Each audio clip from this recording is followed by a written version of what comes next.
Game's at Lambeau Field, man. That's worth. They say it's worth 3 points, but if I was making the odds, the Philadelphia Eagles. Jim. Yes, or Slim Jim. That's right. Slim is no longer with us. Fat Jack is still with us. I would have the Eagles favored by a point. Wait, Slim Jim is no longer with us. Like he's just not on the show. No, he passed away. Slim Jim passed away. Oh no! Yeah, I was at his funeral about 2 years ago. So yeah. Mm-hmm. Yep. Yeah, I wondered where he'd been. Okay, well, R.I.P. Slim Jim. I'm sorry for not knowing about that. The Eagles have been an imperfect team too. I'm guessing that whoever the equivalent is of Steve the Homer True, the GOAT of Philly sports talk, who would that have been? Howard Eskin? Was he the guy for a long time? I think you're probably right. I don't know Philly that well. I mean, the legendary way back is Pete Franklin, but I don't think he was in Philly. I think you're probably right. So what I'm saying is, and I don't know, I'm a little leery now bringing up anybody that's old, but I'm guessing that Howard, they do. I know, and it makes me sad. We need you to stick around for another 20 years. He did. So Howard Eskin or whoever it might be, that's the equivalent of you, the GOAT of Wisconsin sports talk, is probably saying the same things about the Eagles as we've been saying about the Packers, right? Like they're 6-2, but they had the back-to-back losses. They have not been in some games very impressive. Their running game with another one of the marquee backs in the league has been inconsistent, right? I mean, you look at the season that Saquon Barkley had last year, over 2,000 yards, not as much this year. Their offensive line has been inconsistent. So, this is why, and I know Matt LaFleur is not perfect, believe me, but one of the things that I really like about him is when he talks about how he doesn't expect guys to be, his team to be its best in September and October, especially in the world of what the NFL looks like these days with the preseason and stuff. But we're beyond that point now. We're done with they're working their way into shape in terms of their form. Now's the time to be a good football team.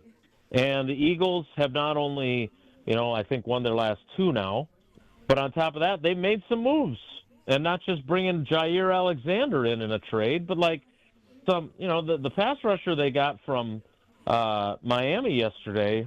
I mean, they gave up a third-round pick for him, and he was probably the best player that was available or that we thought was going to be available at the trade deadline, because I don't think anybody saw Quinnen Williams and Sauce Gardner getting traded. So, well, I think you can argue if he's the best GM. He's certainly the most aggressive, and I would say he might be the best GM. Kansas City, pretty good. Yeah. I'll defer to you, but he's the one who believes GM, in players. And would he be the exact opposite of Goody? Well, he's also the GM who won a Super Bowl, so his aggressive approach worked. If his aggressive approach had resulted in them using up a bunch of draft picks and not having a title to show for it, then they'd be viewed differently, right? And so it has worked, and I think Howie Roseman deserves that accolade because, he was aggressive. He signed some guys like the Zach Bond signing. Has he won two? Was one of the smartest. Was he there? Yes. Yes. Oh, okay. All right. When they won it with Doug Peterson as the coach. Doug Peterson. Yes. Yep. Okay. Sorry. Go ahead. I think the point is that they've been aggressive and it's paid off. Goody has gone with youth, and that it has paid off. I mean, they moved on from Rodgers and been to the playoffs the last 2 years. Jordan Love is a good quarterback, so his approach has not been some sort of abject failure, but he don't have a Lombardi trophy. And as I said to you this morning when you were on with us, like without Tucker Kraft, I don't think they're a Super Bowl team. I just don't. And I agree. If I'm proven wrong, congratulations to Packers fans. I hope I'm wrong. That'd be awesome for Packers fans. But I just think that is a major loss, and I'm very eager to see. Matt LaFleur obviously has been under some scrutiny after Sunday's loss. I'm super eager to see what he does in terms of utilizing the tight ends he has, who are nothing close to Tucker Kraft in terms of well-rounded tight ends, and what he does with all these wide receivers that, we've all been pearl clutching about the idea of, we got to make sure everybody gets targets. Well, there's a lot of targets suddenly available now because the centerpiece of your passing game is done for the year. I said this morning, and I want everybody to look, and I want you to look to say, because I think what they need to do without Kraft is exactly what they did at the end of the game. I thought, pass, not give up the run, but maybe pass more, and the flow was quick. Musgrave was a part of it. They moved down the field. He was. And as far as you said, I think the goal this year, huge. The goal is to win the division. Given all that's occurred, win the division, because to me, you'd like stuff to happen this year, but this is to me a start of a process of being good for a few years to where, like when they got Reggie White before, they didn't do it the first year, but correct, they should still be good. And that means even if you lost to Philadelphia, you're still there to win the division, and that's going to be decided based on how good a team you are for the rest of the season. I think you just... Yeah, and the Lions' offensive line, they got a bunch of injuries now. Obviously, we know what the quarterback situation is there, and the fact that Jared Goff is much better when he's not having to move, right? He is. Yep. You protect him, and he will eat you up. He is good under those circumstances. Well, how good is he going to be if Penei Sewell's beat up and Decker's beat up, and then they lost? Right. They lost one of their guards for the season. So the division is there. Like, just because you lost Tucker Kraft doesn't mean you can't win the division. I'm just saying, because you lost Tucker Kraft, I don't think this is because I've had a few people say, well, Jason, what about when the 2010 team lost Jermichael Finley? And look, they did. Ask Mike McCarthy. They had to revamp their offense. In fact, I was thinking about calling Mike this week and asking him about it, because I think Matt LaFleur probably needs to do something similar. But the problem where was that I have Jermichael Finley that, in terms of they weren't running the offense at the top through? They were. No, they were. Really? Because they were so, like, they obviously still had Greg Jennings, who was their number one, right, and James Jones was an ascending player. Jordy hadn't really become Jordy yet, though. And if you remember in 2009, J-Mike was multiple times the best player on the field. Yes. He was huge in that playoff game that they got hosed on in Arizona. But my point is that the difference with J-Mike was that he was phenomenal. He was more like Luke Musgrave, though, than he is like Tucker Kraft. Tucker Kraft does everything J-Mike didn't. And I just think that that's where his absence is. It's just different because you could do so many different things with Kraft, and J-Mike was a stud, but he was kind of a one-trick stud. What are you expecting? What would you tell LaFleur to do? What do you think he's going to do? I mean, I think we saw it. Yeah.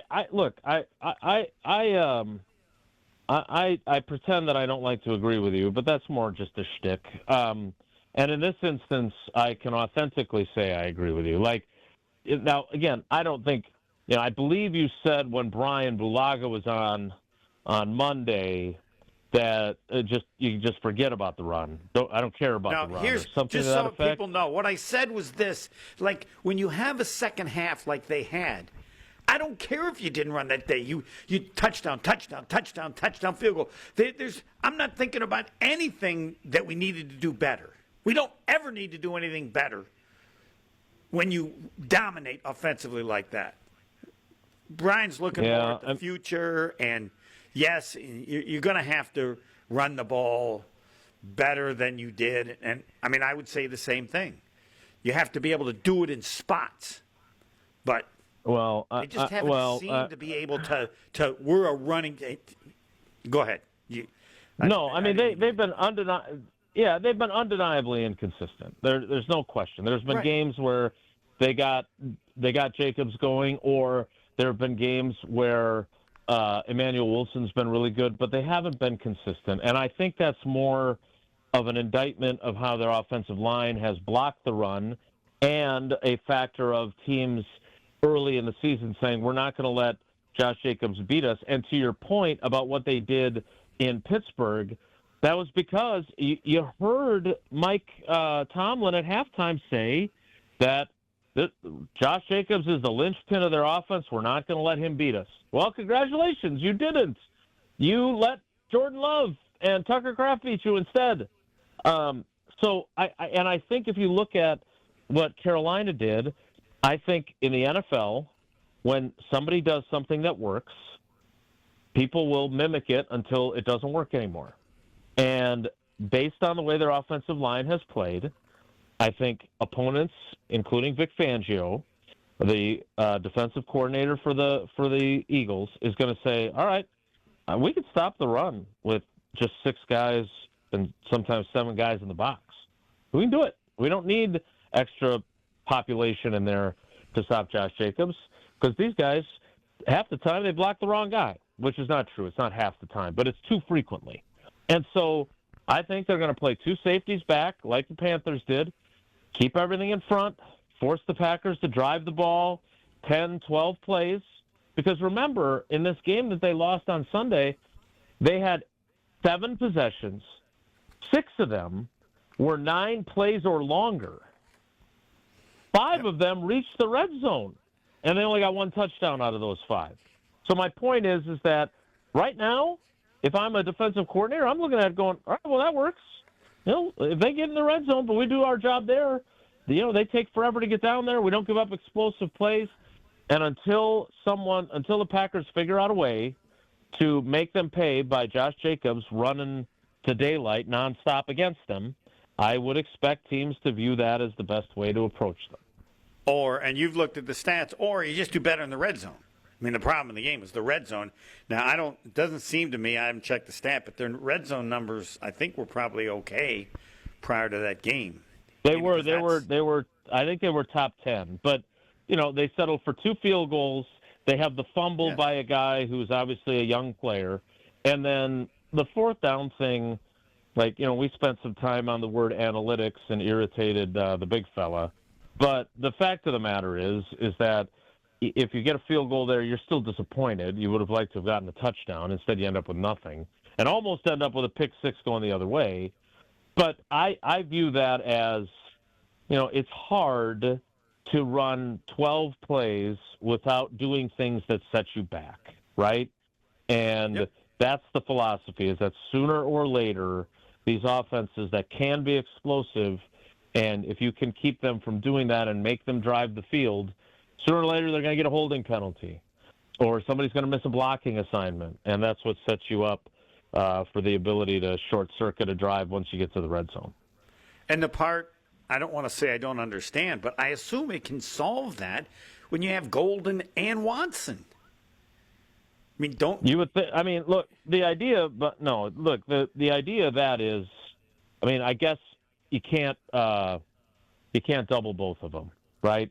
I suppose you can go a corner and a safety on each one and bracket them. You tell me how you do it, but you got 2 vertical threats, and we're not overselling the ability of either to be a vertical threat, right?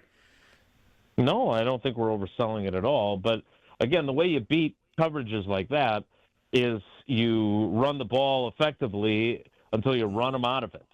And then once you do, then you can take those shots. And if you have 2 guys of that ability, things get really interesting because they can't handle both of them running down the field. Yeah, see, and my thought is I'm doing that first. When I got Watson back and he's healthy, I can't use Don Coryell. Well, let's be honest. That's what they did. That's what they did against the Panthers. And even the one that he caught was into double coverage. The one that he was intercepted was into triple coverage. I don't want my quarterback throwing that ball because more often than not, it's not going to work. Well, were Golden and Watson on the field at the same time and all those? I don't remember. I have to look, but obviously Golden did end up leaving the game. And while LaFleur said it's day to day, obviously they're different if he's available in a game that they're not going to have Tucker Kraft. You would love to have all hands on deck, obviously. Anything else I neglected to ask about? Is there news about this or that? We didn't even discuss the defense or the lack of a pass rush or the numbers for Parsons. Their run defense was terrible. I mean, they cannot. But that's what you would try to do with Barkley, Parsons, right? That's the. Yeah, and I mean, as Parsons said, I think there were 2 instances in the game where they dropped back for long enough that something could have happened. Otherwise, the little quarterback they have, Bryce Young, he was getting the ball out very quickly. So, and he only threw 20 passes, and he's not very good. So I don't blame them for having that game plan at all. But we'll see. We'll see if obviously Jalen Hurts is a different type of player, and the running threat is there, and this team has not been very good against him. So we'll see what Micah Parsons is obviously very familiar with his game, having been in the NFC East and seen him twice a year. Yep. So he's going to have to be on point, that's for sure. Thanks, Jason. All right, Homer, take care. Be good. Jason Wilde, all Packers all the time. Tim Van Vorn, he warned us. Gotta remember last week, he's like, Homer, he's a nuts. He has reservations about this team, and they were exactly what TVV thought or implied. We'll get his word. But I am next.